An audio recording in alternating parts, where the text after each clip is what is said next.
Have you ever hired someone and just found that they're not performing at the level that you need? I've had this happen to me a few different times, and I found one trick that really helps. Best advice I can give you is after you give your SOP document to your new VA or your new intern, sit down with them once a week and just let them work while you watch, and you give any tips that come to your mind that can help them speed up their workflow, improve their processes, get better results, and improve those SOPs. And the main advice I'd give you to position this so that they know you're on their team is to just tell them that the whole point of this is so that I can figure out what's missing in the SOPs, so that I can make our processes a little bit better, and so that I can help you get the best possible results. Because when you win, I win. When you win, I'm able to keep you on my team, number one, and number two, I'm also able to give you bonuses for the performance results that you get.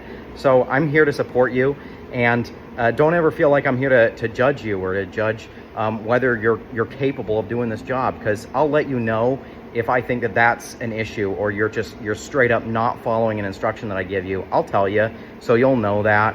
But I'm just watching you in order to support you. And I think that I had a mental block around doing this when I first started, because I'd always read that micromanaging was bad and that you need to trust people to, do their own jobs. Maybe that's true for some people.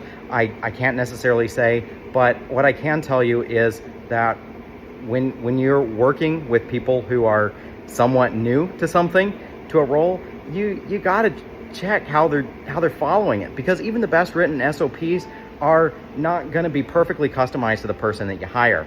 So the only way to make sure that they're really, really good and that they'll really work for them is to actually sit and watch them work. I noticed when I first started, I noticed keystrokes that they could be using that would make their work faster. I noticed emails that they were sending that had little mistakes that were probably hurting our conversions.